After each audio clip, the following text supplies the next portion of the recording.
Hello everyone, কেমন আছো? আশা করি সবাই ভালো আছো। তবে সকাল সকাল পরে অ্যানাউন্সমেন্ট করছিল কি রাজস্থাनी मिट्टी का तावा, राजस्थानी का बर्तन। तो আমি আমার পাশের বাড়ি আন্টি ভাবলাম কি রাজস্থাनी मिट्टी का तावा बर्तन मतलब কি আয়, চলো যাকে দেখতে।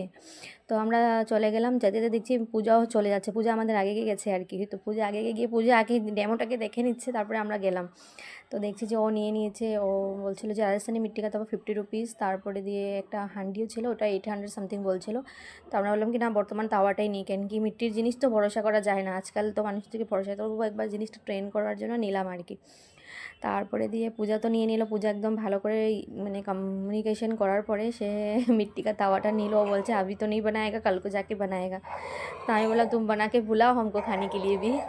তারপরে দিয়ে আমি ভাবলাম কি না, একটা আমাদের নিজের বাড়ির জন্য একটা নিয়ে নেওয়া হয়, কেন কি অনেক দেখেছি, কেন কি আমাদের বাড়িতে মাটির আর বাসন নাই, ছোটোবেলাতে ছিল কিন্তু তো এখন নাই। গাইস আমি রাজস্থানী তো মিট্টির তাওয়া নিয়ে এসে তারপরে পড়েছি, দিয়ে দেখছোই এই যে তোমরা। বাড়িতে তো নিয়ে এসে এটাকে বললাম আজকে আজকে তখন তো এটা বানাতে বানাবো পারবো না, না, তো তো যখন দেখি বানাবো কালকে তোমার সাথে পরশু বা ভিডিওটা মাই শেয়ার করবো। বানাবে, আমি তো বানাতে পারবো না, তো মাই বানাবে।